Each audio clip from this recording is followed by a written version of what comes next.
आ रहे हैं, तमाम लोगों एरिया जितने हैं शहर हैं, सभी शहरों से लोग आदिवासी संगठन लोग पहुंच रहे हैं भारी की संख्या में।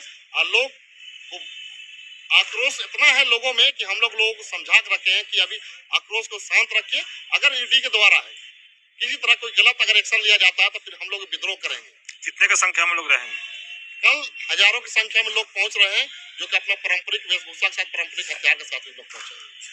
8वें समन के बाद जवाब आया है मुख्यमंत्री की तरफ से, क्या लगता है अगर पहले समन में ही जवाब चला जाता तो बार बार समन भेजने की जरूरत नहीं पड़ती? देखिए, जहां तक बात है समन की, तो समन इन लोगों का मकसद है समन से संतुष्ट होना नहीं है, समन को सिर्फ और सिर्फ देना और लोगों को बीच में हमारे जो मुख्यमंत्री हैं उनको कैसे परेशान करना, उसे लोगों के बीच बदनाम करना, सिर्फ समन का मकसद यही बढ़ गया है। अगर समन में आप अगर किसी प्रकार जांच करते हैं, मान के उसके अगल बगल इर्द गिर्द भी जितने लोग आप जांच के आप खुलासा कीजिए ना कि जांच में क्या क्या निकला, तो आप तो खुलासा कभी करते नहीं है।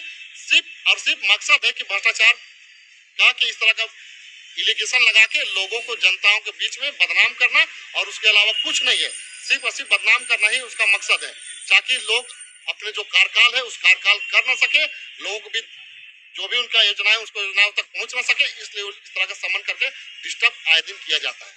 ये आंदोलन कल बढ़ी है या परसों भी रहेगा या कंटिन्यू आगे? देखिए, ये हमारा आंदोलन समझिए कि बिगुल फुका गया है, ये हमारा आंदोलन चलेगा लंबा। अगर ईडी के द्वारा कुछ किया जाता है तो हम लोग झारखंड में विद्रोह जो कहा जाता है, जिस तरह के हमारे अंग्रेजों के जो थे, अंग्रेज के द्वारा जो विद्रोह किया गया था, बिरसा मुंडा, सिद्धू कानू, चांद भैरव, तिलका मांझी, जिस लोगों ने कभी भी घुटना नहीं टेका अंग्रेजों के खिलाफ, आज भी हम लोग जो गलत कर रहे हैं उसके खिलाफ हम लोग आज भी हम लोग घुटना नहीं टेके हैं। जो सही है तो सही कहेंगे, जो गलत तो गलत कहेंगे। इसलिए यह हमारा विद्रोह और आंदोलन रुकेगा नहीं। अगर वो कुछ करते हैं तो हमारा विद्रोह और आंदोलन और बड़ा होगा। किन किन आदिवासी संगठनों द्वारा समर्थन दिया गया है? देखिए, अभी हमारे संगठन में केंद्रीय सेना समिति हम लोग है, राजीव पड़ा प्रार्थना सभा है, आदिवासी सेना है, अखिल भारतीय विकास परिषद है, और विभिन्न और भी संगठन है जो बहुत सारे, अभी उनका लिस्ट अभी आ रहा है। अभी लोग हमके कुछ देर में और भी कुछ सारा लिस्ट आने वाली है। देखिए, आप विगत दिनों से आप जिस तरह से जान रहे होंगे कि ईडी के द्वारा समन पे समन आपको भेजा जा रहा है।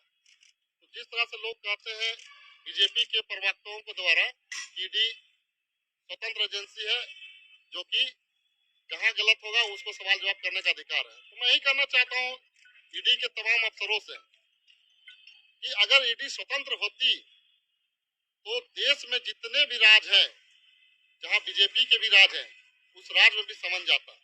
लेकिन सिर्फ और सिर्फ आप देखिएगा तो समन कहा जाता है बंगाल में ममता बनर्जी को, बिहार में कहा जाता है तो आपका राजद के पास, दिल्ली में किसके पास जाता है तो अरविंद केजरीवाल के पास, और झारखंड किसके पास जाता है तो हेमंत सोरेन के पास। मतलब तमाम जो उनके अगेंस्ट सरकार है चल रही है बीजेपी की, उन्हीं को सिर्फ और सिर्फ समन जाता है।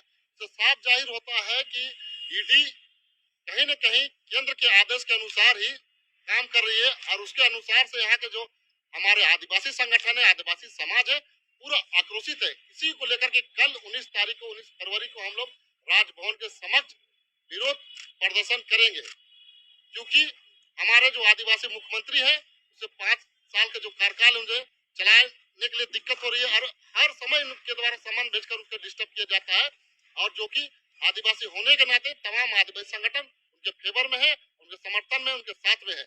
और मैं तमाम ईडी के अफसरों से भी कहना चाहता हूँ कि अगर जिस तरह का पेपर में हम लोग आया है कि अगर उसे हस्तक्षेप करेंगे तो केस करेंगे, तो केस करना तो हमें तमाम संगठनों के ऊपर में केस करें। हम तो खुला चैलेंज करते ईडी वाले को भी, आपको केस करना, हमें भी जेल भेज दे, और जितने हमारे अगुआ है, जितने हमारे लीडर, जितने हमारे नेता, उनको भी आप भेज दें, ताकि देश में जो संविधान चल रहा है संविधान ही को खत्म कर दिया जाए।